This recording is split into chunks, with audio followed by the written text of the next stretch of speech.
The shadow of war looms over Belarus as state media warns of an alleged invasion plotted by opposition forces with Western backing.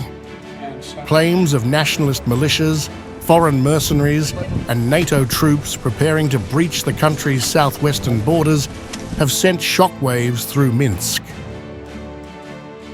State authorities assert that the attack plan targets critical regions like Kobrin and Polesia, describing it as a carefully coordinated plot designed to destabilize Belarus and topple its leadership.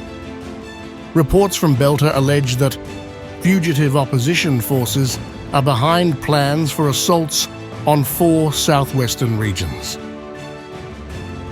According to a November 20th report by the state-run channel Belta, the supposed coup attempt has been years in the making.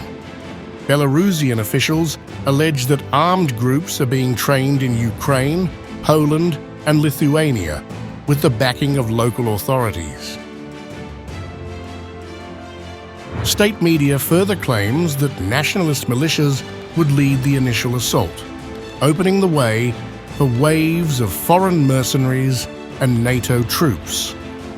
Comparisons to fascist invasion tactics of the past bolster Minsk's narrative of external aggression. Dmitry Belik, a State Duma deputy from Sevastopol and a member of the International Affairs Committee, framed the purported plot as a severe threat to Russia's strategic defenses. He highlighted the interdependence of Russia and Belarus, stating that an attack on Minsk would equate to a direct strike on Moscow. An attack on Belarus is a blow to the vanguard of our national defense, and there is nothing surprising in the West's plans to take this step. After all, in essence and mentally, we are a single whole, which means that Russia will perceive any defeats of Belarus as its own. This is the main goal, to create another Ukraine, which means to encircle our country from the southwest in a semi-ring.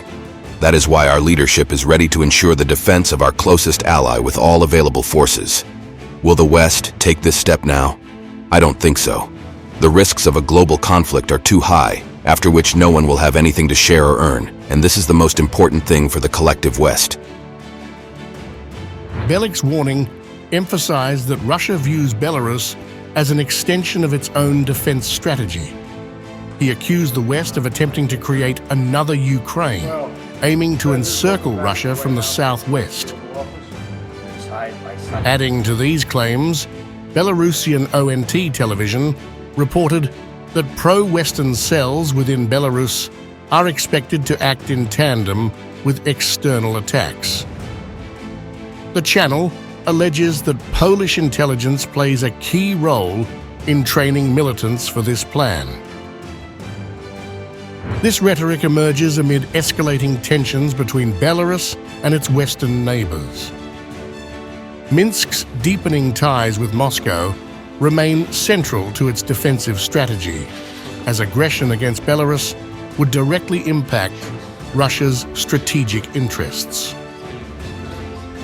Russian President Vladimir Putin has reiterated that any attack on Belarus would be treated as an attack on Russia itself. Under Moscow's updated nuclear doctrine, the Kremlin reserves the right to use nuclear weapons if conventional assaults pose a critical threat to the sovereignty or territorial integrity of its Union state ally. Russian President Vladimir Putin's press secretary Dmitry Peskov reaffirmed Russia's commitment to ensuring Belarus's security under the Union state agreement. Speaking to journalists, Peskov highlighted that Russia is bound by its obligations within the framework of the Union state to protect its ally, Belarus.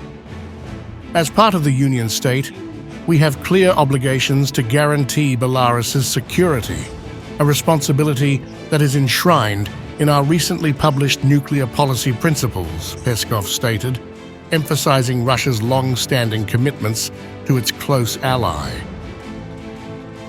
Despite the heightened alarm, Belik downplayed the likelihood of immediate action, citing the immense risks of global conflict. The risks of such a war are too high, he said, suggesting the West is unlikely to escalate the situation for now. Whether these warnings signal a credible threat or serve as a rallying cry for domestic unity, they underscore Belarus's growing fears of destabilization.